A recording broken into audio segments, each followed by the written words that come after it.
Well, good morning, Long Creek.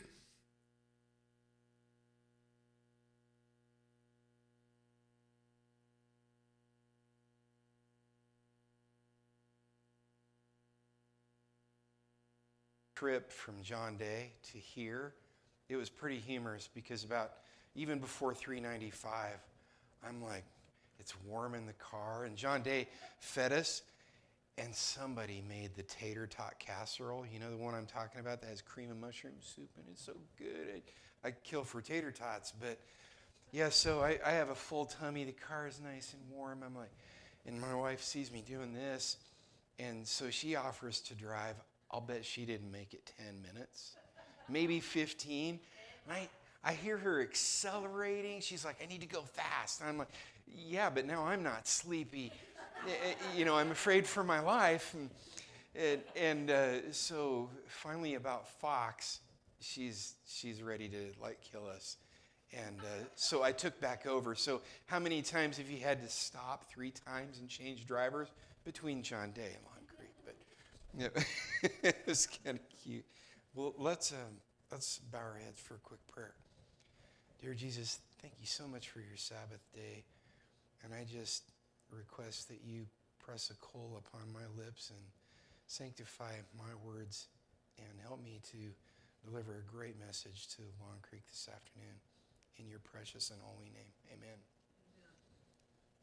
So I developed this message, started working on this in 2021, and I did so, it was under an inspiration of reading the story of the 10 virgins.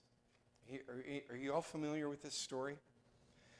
What I want to point out about the 10 virgins is, number one, they're all believers. Okay, there's no unbelief in the 10 virgins. They all believe, members of the church, if you will. But guess what? All 10 were asleep. And that's really had an impact on me. I'm like, wow, they were asleep. You know, looking back on time, the first pivotal event that we've been waiting for in the history of mankind was the first Advent. How many people were like, I'm ready, I'm waiting, any day now? Well, by my count, checking scripture and rechecking, about 3. And 2 of those got visits from an angel. I'm like, ooh, so sleep. And then it occurred to me, the enemy doesn't need us to necessarily reject God. He doesn't necessarily need to deceive us or make us become heretics or have bad theology. He can just distract us. I can get caught up in busy. Now, how many of you have had contact with a friend? Maybe you didn't see him for a while. Maybe it was a year. Bob, how have you been? What's the number one most logical response you're going to hear from Bob? Oh man, I've been so busy. We wear that word like a badge of honor, don't we? I've been busy. I'm going to pick on all of us that use that word through this sermon. So forgive me for being real today. Some of these might be punches, but remember they're mostly punches, to me. But the title of this today is Distraction, the Purpose Killer. What I'm going to do, though, is in that name, the purpose killer, I have to back up a little bit and take you guys to purpose. What is our purpose? This is really, really well defined when we're kids, isn't it? Do you have a choice to finish school? Right? It's like, do I have any school age? Not yet, but yeah, when you're in this age, it's like no choice. And by the way, you better get some decent grades or there's going to be some groundings, involved. And, as we get older, the way that I grew up is if you didn't have some kind of college, well, Loserville, okay, so college. And what kind of crept into my life, my early purpose is I wanted to be a husband and I wanted to be a dad so badly I could taste it. Now, I'm not kidding. I have prayed this prayer. When I was a young man in my 20s, I actually said, "Dear Jesus, please don't come until I can have a wife and a family." It was important to me. But the thing is as we get older, we settle into, how many of you have had a friend that's been in a job for 20 years and they kind of hate their life? What do we call that? What's the word that's used with a job like that? We call it a rut. Any of you ever used the R word before? I'm in a rut. And so what seems to happen as we get older is we just kind of end up in automation in life. A little bit less, what's the name of that gentleman that wrote the book? A purpose-driven, life, having, the purpose. But I found this interesting study that they did, and they had 200 children in an auditorium, young children. And you know how rambunctious 200 children can be? How easy it is to say, "Oh, boys and girls, let's pay attention now." It really depends on the circumstances, but it's chaos, cacophony. Now, there were 10 leaders, so each of the 200 kids is divvied up amongst 10 leaders. Oh, and I forgot the best part. The kids are blindfolded. Ooh. You can see where this is going. Now, 5 of the teachers had spent a lot of time and a lot of contact with their children, and the other 5 had not. Who do you think were able to gather up their flock? Why? Because the kids knew the voice of their teacher. I'm going to be talking about that a lot today, is whose voice do we call master? Right? How much time do I spend listening for that voice? Because if you're one of those people that have ever said, "Oh, I'm so busy." I saw on a Christian website, I saw an acronym. It said, "Busy under Satan's yoke." And that punched me in the chin. I'm like, "Oh, ouch." I'm busy. Wearing it as a badge of honor. Now, statistically, however, I'm going to talk to you about the busy thing. How many of you ever liked or watched Little House on the Prairie? I read the books first, to be fair, and I watched the series, and I liked it because I could trust my kids, with it, growing up. Sorry, I used the electric babysitter once in a while, but it was trustworthy. The reason I'm pointing out Laura Ingalls Wilder's, stories is the way she talked about her dad this is an early American farmer. So when you use the word busy, believe me, brothers and sisters, the man was busy. He got up at the crack of dawn and did what? Milked, fed, cared for, his livestock, plowing, harrowing, just hoping you get the rain, hoping you get it in for harvest, etc. That's busy. What's statistically true today is we have more leisure time than any other generation, bar none, in the history of the world. So, compared to Charles Ingalls Wilder, am I busy? Tough. My other question is since the great controversy that we're in, hook, line, and sinker, it's bad. We're in it. We were born into it. No choice. Would I even hear the voice of my master if my life is such a cacophony of noise? Is his voice going to get to me over the train wreck that I might call real life?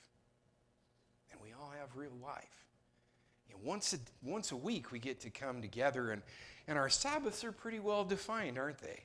I kind of know how they're going to go and flow. I'm going to go to church. I'm going to eat a fellowship meal. Are we listening for the voice of the Master?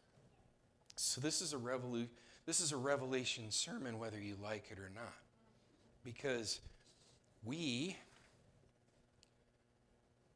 get into what is your purpose. And so I'm in business, so you'll have to forgive me if for a minute I sound just like a coach, a business coach, or, a manager. But, the saying goes, if you don't have goals, you're like a rudderless ship. That's a Thomas Carlyle, quote. So no goals, no purpose, or maybe I'm just in the rut on automatic. I'm not planning. Or even worse, if I am and I have goals, but they're not with my master. Because, ladies and gentlemen, as I read the scripture and as I read the Bible, the great controversy includes two primary goals: your salvation eternally, and that of your brother. What is the gospel commission? Does it say go out and spend 80% of your time gobbling up the American dollar? Guess what society refers to you? If you watch Bloomberg TV like I do every day, guess what you're called? You know what you're called? A consumer. Think about that. We're consuming. I'll get into that a little bit later, but when you get to that real honest conversation with yourself and your maker, and you're looking in the mirror, what's my purpose? What's my goal? Why am I here, God? You're here for a reason. Is it God's or the pursuit of money?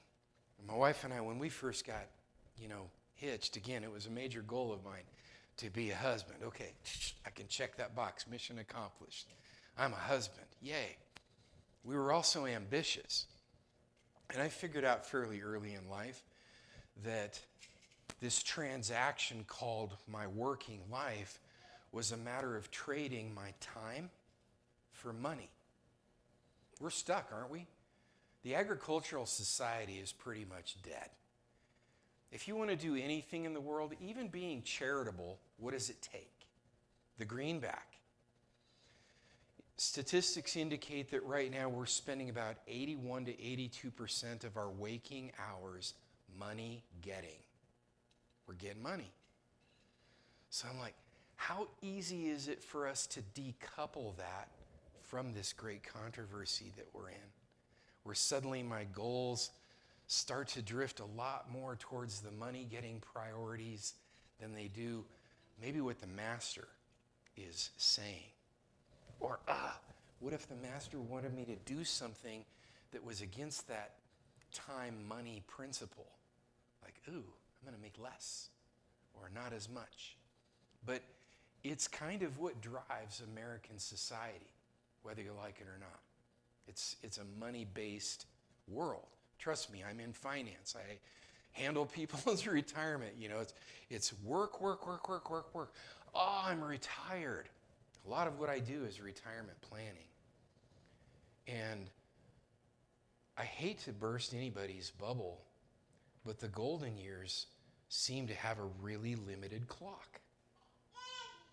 Because one of my clients 2 weeks ago, he rings me up on the phone, and I can tell there's real trouble. And he says, Robbie, my wife has cancer, breast cancer. And we've done a lot of planning, a lot of strategizing and whatnot. But you know what? The moment that doctor uses the C word, what do you think just happened to your goals, your plans, and your priorities? It's the same thing with a lot of other bad juju. Like for my parents, it was cancer and Alzheimer's. And I do think there's something worse than cancer. I think Alzheimer's is way up there. I have questions for God. So sometimes that's what can happen, to our earthly goals. And so I saw a plaque once that said, my purpose in life, work, pay bills, and die. Like the sounds of that? It sounds terrible, but is that kind of what some of our lives may have devolved, into? I would add that we've added to this one addition: work, play, die. Because we throw a few vacations in there, don't we? You know, if I work, I'm going to spend those 2, maybe 3 weeks if you're lucky, enjoying myself, unwinding. And so we actually work and make money so that we can afford those. Otherwise, they go into a card. I won't get off on credit cards, but. So before I get into the distractions, you know, I actually take you to the bigger question, what is your why? Because once a week on Sabbath, I think this question is easy peasy. It's the other 6 days. What is your why? Why, when you look in the mirror, why do you do what you do? And is that a byproduct of the relationship you have with your master, with Jesus? Is it self-based? Is it selfish-based? Am I pursuing money? Or is it out of my relationship with Jesus and God? I talked about business, work, and trades. 80% of our time is spent on money getting. I'm self-employed. I own my own business, and they actually say those guys are worse. You know, it's all business. And, you know, God forbid if you're an actual farmer like Charles Ingalls Wilder, you know, everything from fixing the fence to the tractor and any number of things. I don't want you to think for a second that I'm putting down work, labor, and productivity. That's clearly biblical, and we need to be those things. But I wonder if, as an expression of time, it's 80 to 82%. Or is my why more about service to others, service to God, service to family? How do I even make my work related to service to others? So I'm going to take you back. Some of you that are longer in the tooth will recognize the importance of how long have you heard the emphasis on Adventist education? Pretty important, right? Number one, we don't want our children to stray from the fold, you know, which they can do, but we want a Christ-based education. And I've researched this pretty hard over the years, but one of the, you know, trajectories that I think our parents had for us is college wasn't necessarily for the money getting. It was for service to Jesus. And you had a few choices. Nursing, become a doctor, become a pastor, or training for a missionary. I mean, I hate to say it, but if you do take a hard look at early Adventist education, it was to prepare you for mission service. And it was ideal if you could find the spouse that had the same ideals and motivations. What is it now? Is it the same law degree? Is it the same doctorate degree? Or do you just want the $500,000 a year associated with being a medical doctor? It's an interesting, it does make you kind of wonder, okay? Making the world a better place, certain amount of time to recreate and recharge. I'll point out one of the interesting things about Jesus' ministry is you'll notice that many times he actually pulls away from his disciples and goes into the wilderness. What does he do there? He's reconnecting with who? Who's Jesus connecting with? There's a template for us there. That's showing us, you know, when we talk about the balanced life, spending that time in recharge, time with the Lord. So, get into 2 Corinthians. This is a lot about life. But we will not boast beyond our measure. So, I guess what that's kind of saying is we're all not supposed to be Elon Musk or Steve Jobs. And I've studied the life of Elon Musk quite a bit. Certain things I like and many things I dislike. But the guy has a crazy work ethic. When Elon Musk says busy, we're talking a 20 to 22-hour workday. He keeps a beanbag or a couch next to his desk so that he can go catch a couple of hours and then get back to it. So it's interesting to me, too, that he can get into the rocket business and he knows exactly this much about rockets when he decides to get into the business. Wow. Now, he's a man without the Lord. He doesn't know Jesus, but he wants to save the world. And his answer to saving the world is colonizing Mars. Wow. Who knew? But the guy has some serious work ethic. We have a measure, as it tells us in 2 Corinthians, but within the measure of the sphere which God apportions to us. Okay, so we have a sphere, what you might refer to as a center of influence. Okay, it can be our families, it can be our friends, it can be our churches, people we do business with, the bus driver that overpays us 10 cents. I'm like the brother that said, I never count my change. I would have so been busted in that story. Now, Proverbs 4, and I'm going to come back to this later in the message today, 4:25 is look straight ahead, fix your eyes on what lies before you. This is a text that's clearly saying we're moving forward on a trajectory. This is the anti-rut text, and it's the, does it say look backwards in Proverbs 4? We'll get to that. So we have a measure. And so those texts, together sound very much like we have a goal. And as I've mentioned before, I think our goals should be very much kindred with our Maker. They're not ours. They're His for us.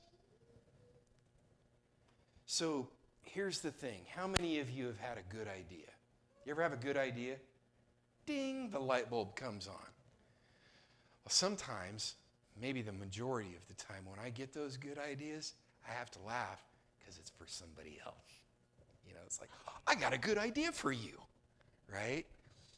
It's amazing to me how rarely that person I share that with agrees with me that it was such a great idea. My son especially. I got a good idea for you, son. Oh, really? Might be his cynical response. But a lot of times things start with, wow, a great idea. And then maybe it develops into what you might refer to as a dream. Now pay attention to this part of the message, because this is where I sound a little bit like a life coach. But how many of you have had those good ideas amount to exactly this? Just a good idea. You've heard that saying coined, the pathway to hell is paved with good intentions. Maybe that could include good ideas. Because those three things, they take a good idea and they turn it into a dream. At some point, Steve Jobs, had a dream for Macintosh, Apple, and a computer. A dream then has to become a goal, but a goal can go absolutely nowhere without a plan. Everybody get that? And I would respectfully argue, to take you out of my business coaching now, I would respectfully argue to you that this includes our lives and it includes our spiritual lives as well. This just can't be good intentions. I would respectfully argue it can't be a once a week thing either. Okay? But then, of course, our dreams, our ideas, and our goals, they get hit with these guys: doubt, fear, opposition, and the naysayers. How many of you have told somebody about a new opportunity or something you're going to go for, and you're feeling really good about it in gusto, and they're like, oh no, we need to talk. We really need to talk. Yeah, and when I got out of healthcare and into finance, oh my goodness, I couldn't believe the number of people that thought that was just the worst. You're getting out of a perfectly good nursing career to get into finance? How could you do such a thing? So a person without a goal is like a ship without a rudder. Well, that takes us to the distractions and the detractors. Now, I apologize to you because I think this is going to be a very incomplete list. There's probably hundreds of detractors and distractions. I'm just going to be focused on a few that I think are important. But the first one that I have here are what we might call that real life thing. Real life. The worries of life. Let's go to Mark 4:19. I'll be reading in the NASB. But the worries of the world and the deceitfulness of riches. There it is. It says it right there. Solomon, wealthiest king in history. What does he say about it? All is vanity. In Ecclesiastes, I call Ecclesiastes the apology book of the Bible, or the woe is me, if only I had done it differently. Now, Jesus gave us, he said this twice in his ministry. I'll give you the first one. He used the word remember. He used this twice. So how many of you are aware of remember the, right? You know the other time he used the word remember? I know you do, Raquel. Remember Lot's wife. Remember Lot's wife. They wanted to stay in this city that's about to be nuked. Poof, gone. And we're actually told that they had to be plucked. Like the angel literally had to airlift them out. But even then, he gives them a final warning. Whatever you do, don't look into that nuclear blast, right? So what does Lot's wife do? This is what Jesus doesn't use the word remember very often, like he knows it'll be forgotten. Why is Lot's wife looking back? Why? Yeah, I don't think it was the great friends, because we're told a lot about the character of the citizens of Sodom and Gomorrah. I'm guessing, I'm surmising. But I would bet it was her stuff. And, I'm driving a car that's on its last leg right now, and I'm embarrassed to tell you how I've just delayed this decision. I mean, when I get into the office, I'm like, whew, I made it one more time. It's either the phaser cams or the timing gear, and it's like a $2,700. It's more than the truck's worth. And I've delayed, I've deferred, I've been humming and hawing around about what I'm going to get. But it occurs to me, how much time have I dithered and wasted just, thinking about this truck situation, that I'm in. It's our stuff. Now, the United States Bankruptcy Bureau has done the numbers, and they said if the average American took all of their stuff and put it out on the curb and said, come on in, this is a yard sale. Do you know what the national average is on what all your stuff would fetch at a fire sale? $2,000 to $4,800.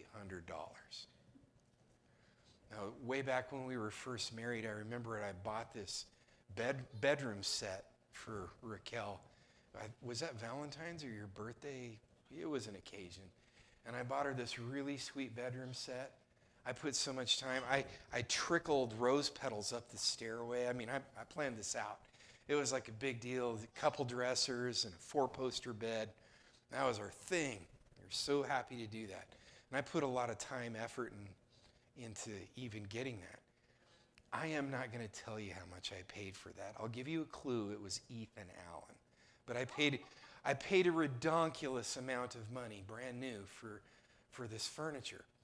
Well, Raquel and I just recently moved into a new home, and we needed to replace some stuff.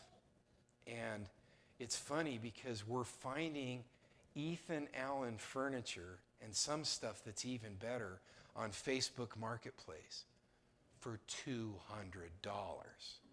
The furniture market is essentially dead. I don't know if you followed Facebook Marketplace at all, but you can really get some smoking deals on furniture. So if you want to load up on a dresser, now's the time.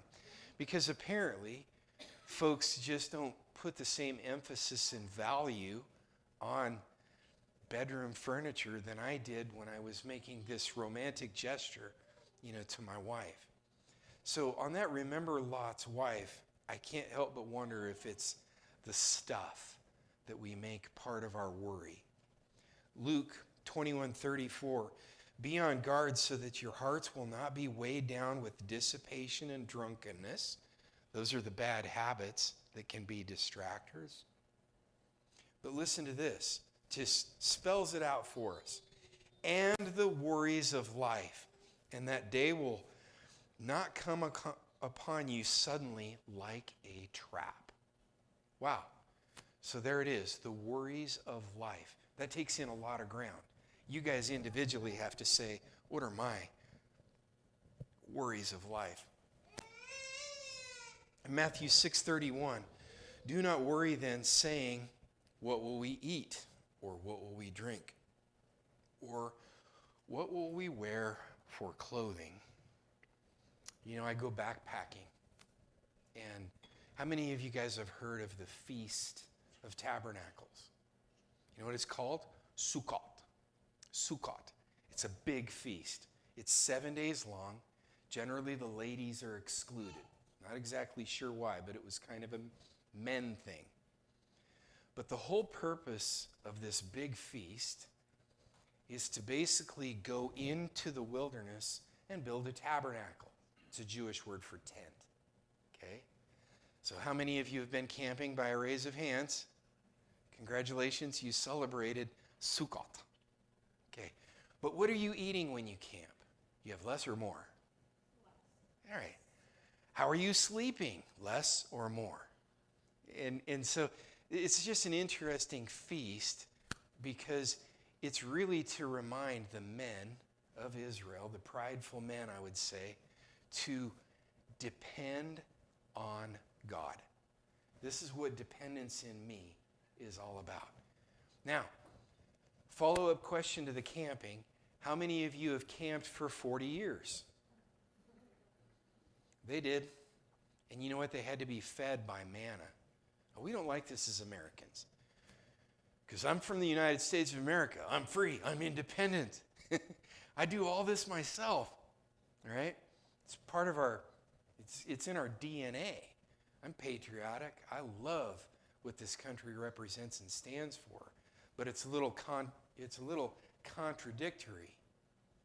Because where is my faith supposed to be? Where, guys? In my own financial planning prowess? Or the big house? The stuff? You see where I'm going here. Each of us has this unique thing that I'm just going to refer to generically as the worries of life. And I think they're different for everybody. What do you think happens to that person that gets the C-word diagnosis? What just happened? Everything changed.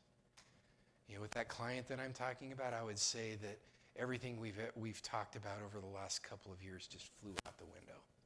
Because now they have one purpose only: survive. Defeat the cancer. So again, I think this worry, this is in the present tense. This is present. But it gets back to the I'm so busy. Stuff, trucks, breakdowns. It can really distract us from our friend Jesus. So now I'll hit on what scares us. After taking care of a parent with Alzheimer's disease, I can add that to my list. Kind of scares me because when you have a family member, you're like, ooh, could that be me? What if you're like the actor Bruce Willis and you get the early onset, version? He can't even recognize people, now. The comedian Robin Williams, who committed suicide, had just been diagnosed with early onset Alzheimer's disease. I can add that to What scares us, for me? In Matthew 14, we read the story of Peter, and what's he doing? He's walking on water. Is this something that's normally doable for us without the Master? But what was the prerequisite of this miracle? What was the prerequisite of Peter to successfully walk on the water? Who were his eyes on? On the Master. I love it. And what happens when he's like, ooh, those are some pretty scary waves. That's, Jesus, do you got that one? You know, he's looking down at one of those waves, and what happens? He sinks. So what scares us? What's keeping me from stepping out of the boat? Sometimes our fears get us. I want to go back to, remember the good ideas that I talked about? Because sometimes what scares us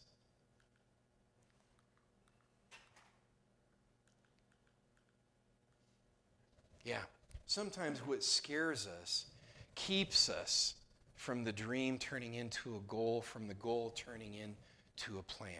I want to tell you a couple stories. My dad, he was into safety. He was into security, and he had lots of great ideas. But his fear never allowed him to take the plunge, if you will. But I remember when I think I was a middle teen, I was like 14, 15, and I remember my dad, way before it was ever a business, my dad was like, you know what I want to do? I want to buy a garbage truck. I want to pick up everybody's junky papers, and I want to shred it, and then I want to recycle the paper. Now, this is 30 years before that was a going thing, because that is a going thing right now. You know, I share an office with a CPA. Everything they do has to be shredded. And guess what? Every week, the truck stops by. My dad came up with that idea 30 years before it was a thing.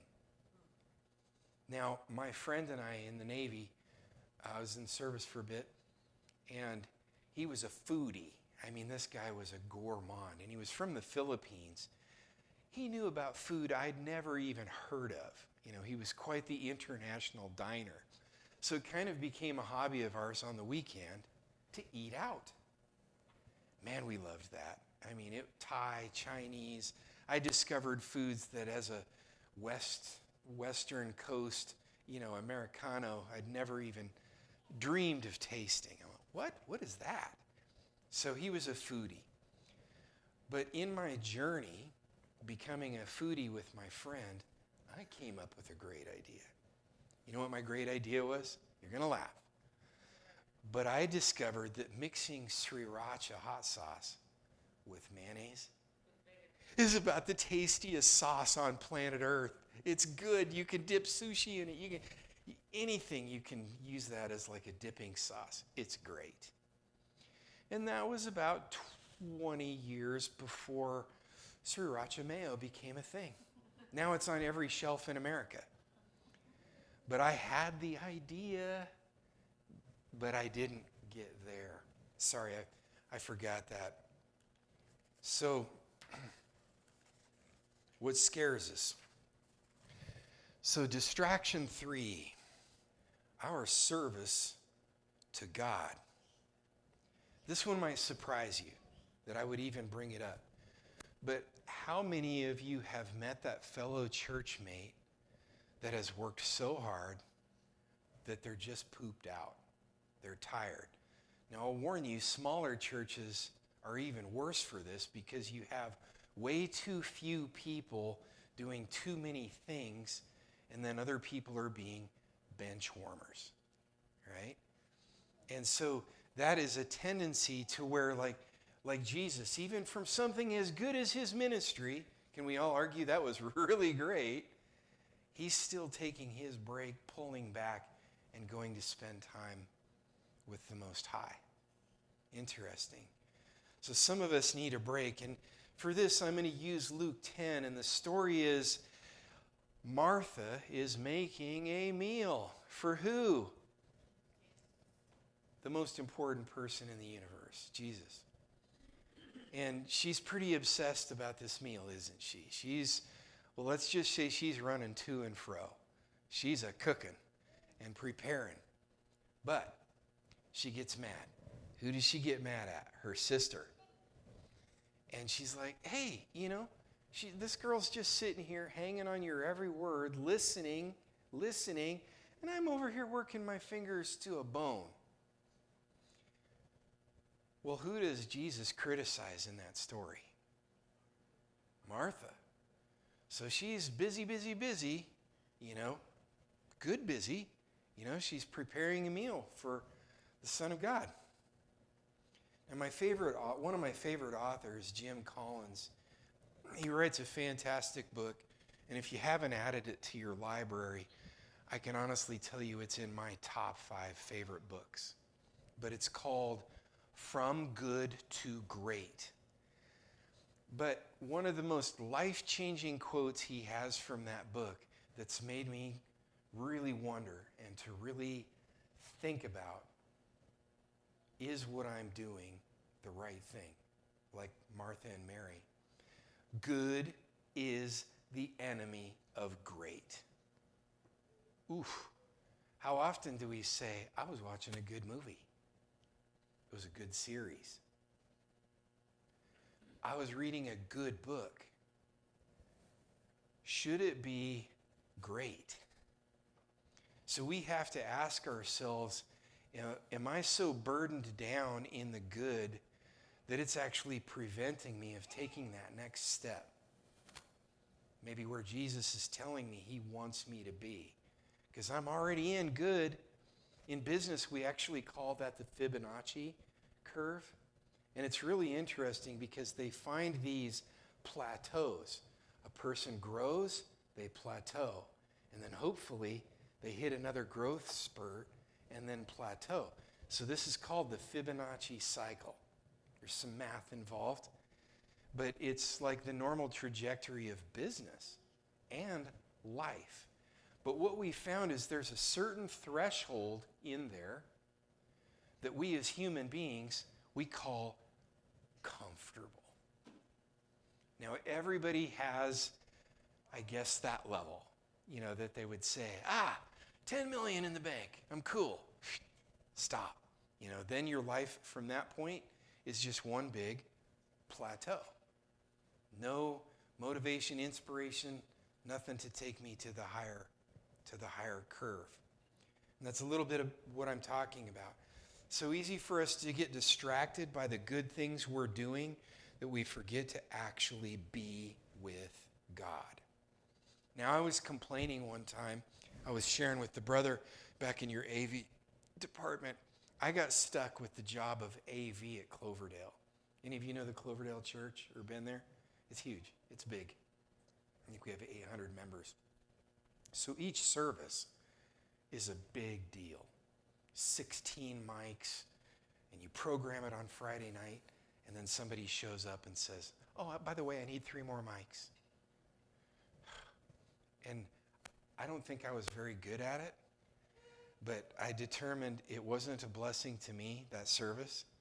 I don't think I was being a blessing to others, and it was actually building ill will, because when somebody wouldn't let me know by Wednesday when they're supposed to let me know, I'm now kind of angry and resentful at that person.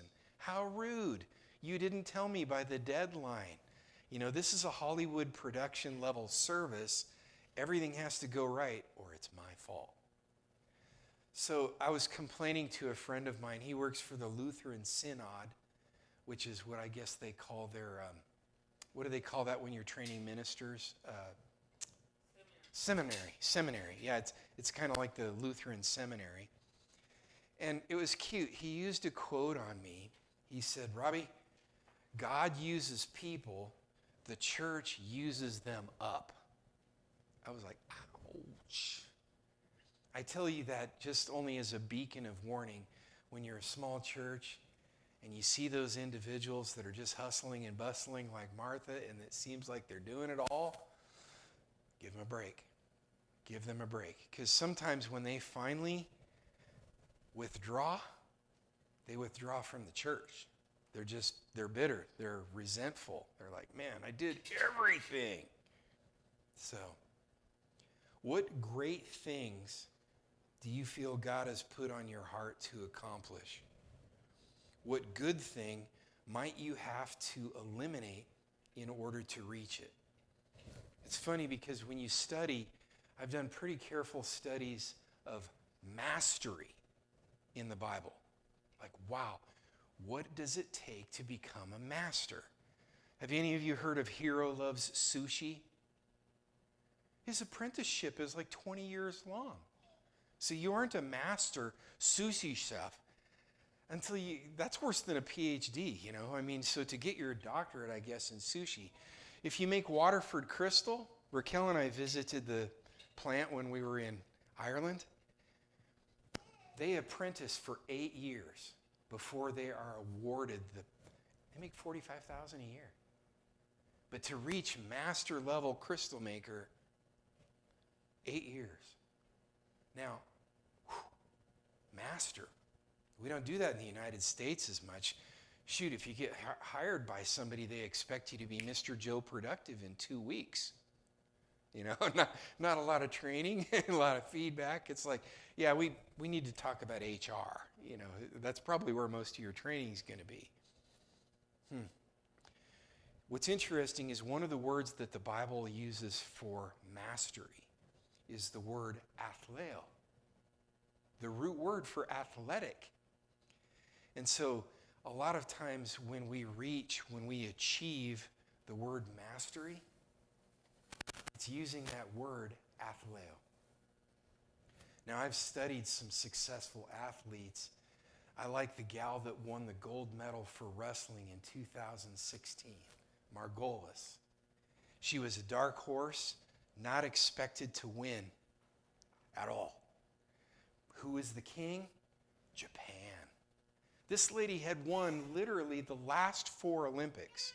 That's a 16-year career of gold medal, gold medal, gold medal, gold medal. So here's Cindy coming in, the American girl. And when I've listened to her interviews and her talks, sacrifice, sacrifice, sacrifice. So I'm not kidding around when I tell you that good is the enemy of great.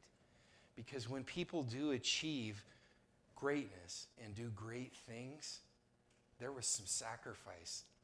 They gave up some good to great. Okay? Interviewing her father, he says, I never would have okayed this deal. I lost my daughter at age 16. Because that's when she went to Olympic training. Female wrestlers aren't very common in the world today, are they? And she, in one of her quotes, says, I wouldn't recommend eating skinless chicken and broccoli for almost every meal. She goes, I only recommend this for people trying to win a gold medal in Olympic wrestling. Wow. Now, sometimes in our service to God and our theology, even more so our eschatology and our, if you will, truth, I'm going to tell you about a friend of mine. Friend of mine, good Seventh-day Adventist gentleman. He's what I would refer to as the expert of conspiracy. Well, let's just call it conspiracy fact, not conspiracy theory, because a lot of those have come true, haven't they? But he's so good, he can tell you about the Federal Reserve. I mean, I know the Rothschild family pretty well, and I understand our monetary system better than most. But he deep dives, man, and he can tell you, and according to listening to my friend, Jesus isn't in control anymore because his focus is all dark. You see where I'm going with this? Sometimes I can focus on what the enemy's doing, can't I? I can be so, caught up in it. And one time I asked him, and he was really taken aback and kind of semi-offended when I did this, but I said, is there a Jesus anywhere in your gospel? because he had become a person that couldn't identify anything good. Life had no flavor because he was just focused on the dark, the conspiracy side. So, sometimes even our philosophy, our eschatology, our religion, it can take us down a not so good rabbit hole. Distraction 4, and this is also in our present, what others want for us or from us. Now, unfortunately, a lot of times we parent this way. I'm going to pick on the Asian parenting style. The Asian parenting style is you have 2 career choices: doctor, lawyer. Oh, and by the way, you will master either the violin or the piano. And they kick out some progenies, don't they? The Asian parenting style, sorry, it works. Guess what? The kids become doctors and lawyers, and they go to Juilliard and master the piano and violin. So that's what others want for us or from us. My argument here is that's not exactly the master talking, is it? Is that the master saying, I'm calling you into service, Robbie? Because if it's what mom and dad demanded or forced or said, that's what others want from us or for us. Sometimes the closest to us, the ones we love and know us best, aren't the ones to help us get to the Fibonacci, the next level, the next curve. Paul says it powerfully in Galatians 1:10. Am I trying to win the approval of human beings or of God? Oof. How many decisions have we made based on what others think? Anybody? I have. Been there, done that. What are we here for? Question, whose opinion matters in the end? Whose opinion? Is there more than one? The Lord. That's the only opinion. You're not here to be the person others think you should be. You are here to become the person God created you to be. In what area of your life have you allowed others' voices to direct you more than God's? I'm not discouraging anybody here from collecting wisdom from loved ones. That's priceless. But what I am telling you is Jesus' opinion overrules all. Okay? Now I want to spend some time on this because I think it's one of the biggies. Distraction 5, our past. Now you can divide this into 2 categories. I'm going to ask by a showing of hands, audience participation, how many of you have made some pretty big boo-boos? By a show of hands. Question number 2, how many of you have had bad things done to you? I think if you interview people who have left the church, why they left, bad things done to them or said to them. So those are kind of the 2 categories of our past. It's either blunders that I've made that hopefully didn't result in jail time, right? But there's still a lot of blunders that we can make that aren't criminal. Or bad things done to us, hurtful things. Now I know a lady that was 11 years old when her mother, in a fit of, call it temporary insanity and anger, looked at her daughter and said, I wish you had never been born. Can't think of anything worse to hear from a parent, right? I wish you had never been born. You know what bothers me the most about it, though, is I knew this lady in her mid-60s, and her life was an absolute train wreck because she never healed. Oof. Think about that, because if I'm being haunted by my past, if it's distracting me from God's will in my life, there's a problem there. Sometimes we don't let people get healed, let ourselves be healed. Sometimes we need help. I throw that in there because we can't always claw our way out by our bootstraps, can we?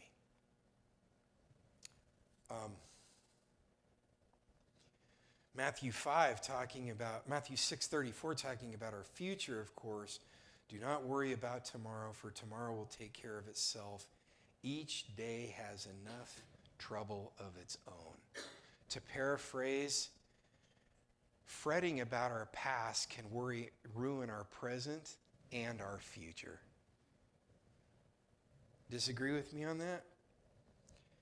Now, I'm going to talk to you about the story of Joseph. What if that story stopped where his brothers sold him into slavery? That's slightly worse than saying, I wish you'd never been born. Slightly worse.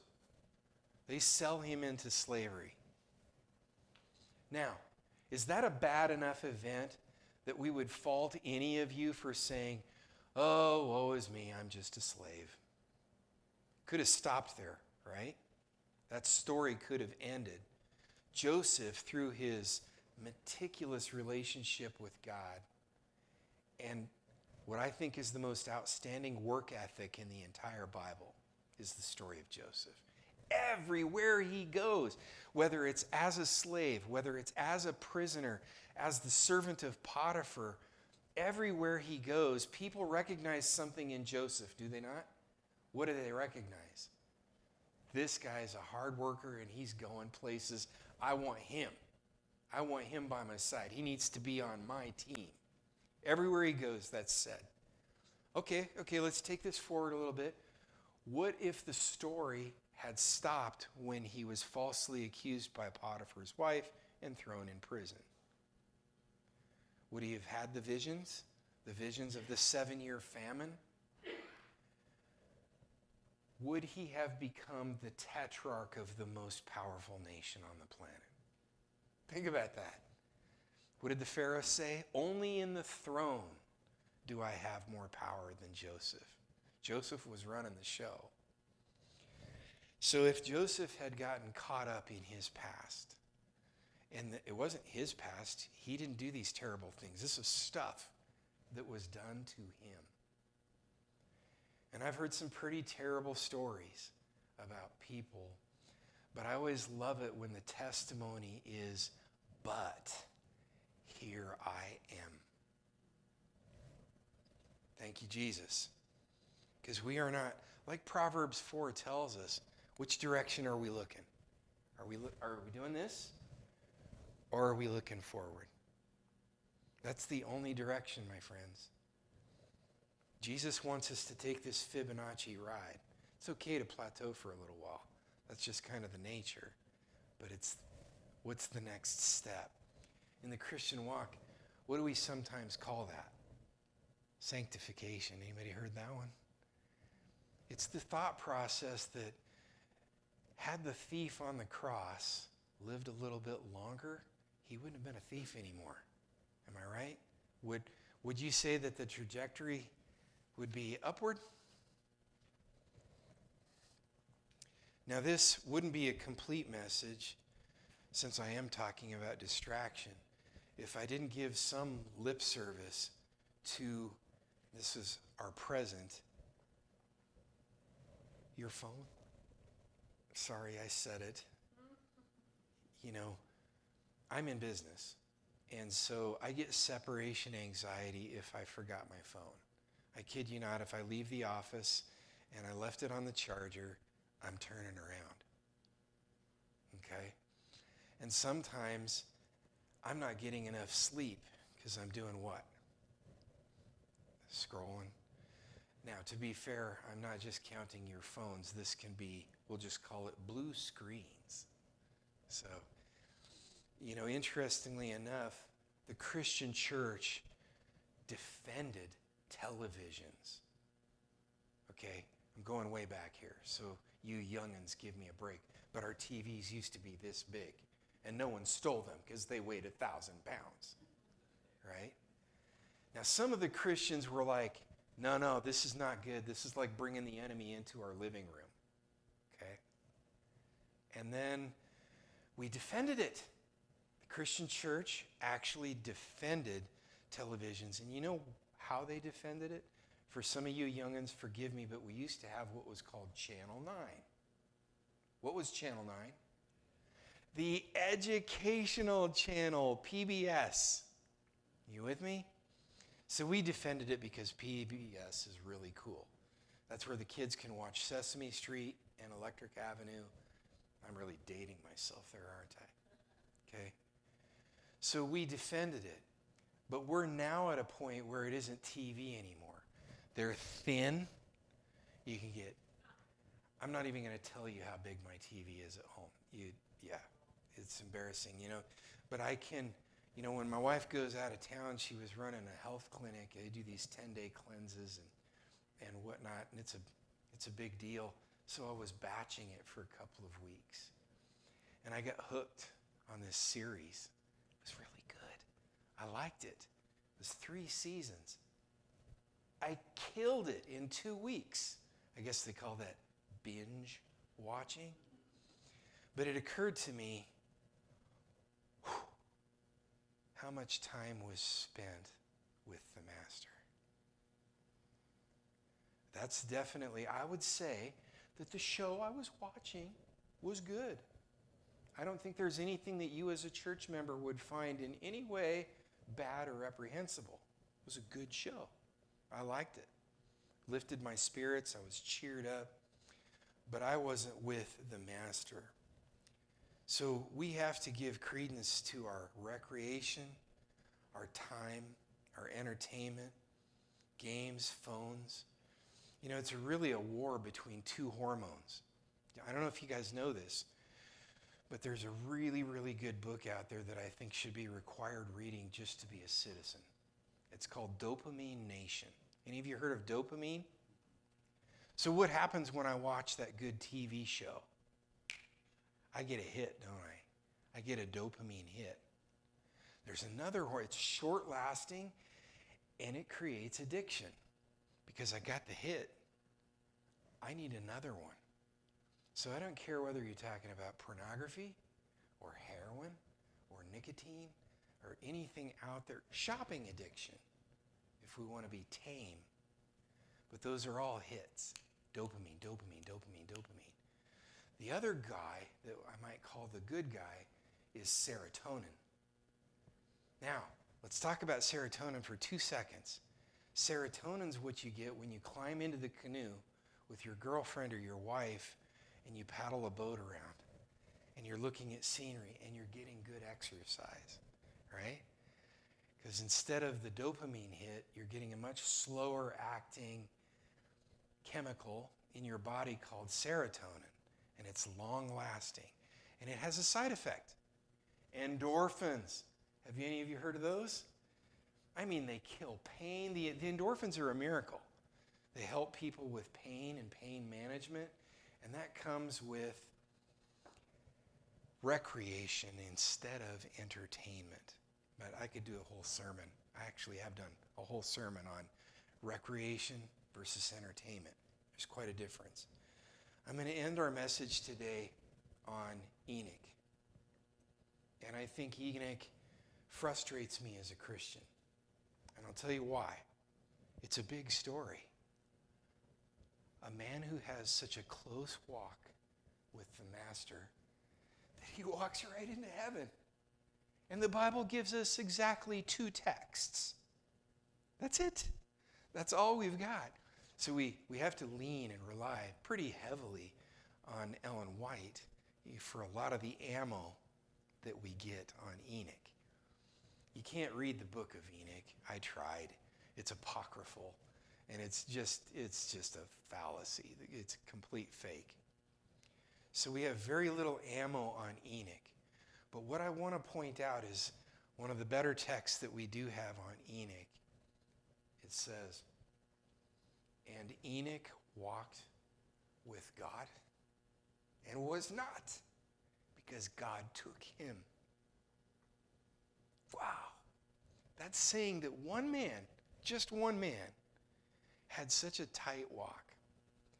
And this is one of the reasons why I'm a little bit I hope this isn't a heresy to you, but I'm a little bit anti-devotional. If you're doing it, don't stop. But here's why I'm anti-devotional. Because in the busy of my life, you know what, Jesus? Thank you for your blood. Thank you for dying for me. Thank you for being my all. I'm now going to give you 5 minutes in a hurried prayer as I rush out the door. Oof. That's not the Enoch story, I don't think. Now, something very tangible must have happened to Enoch at the birth of his son. Who is his son? Methuselah. At 325. So he had to wait a while. I was hoping to get this done by my 20s. But Methuselah happens when Enoch is about 325 years.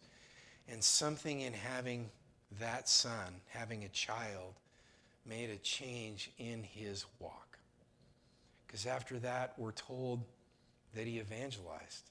He went to the cities and the popular places and preached. Time is short. Was time short? Because at the birth, there wasn't much time left on the earth, was there? The flood. So,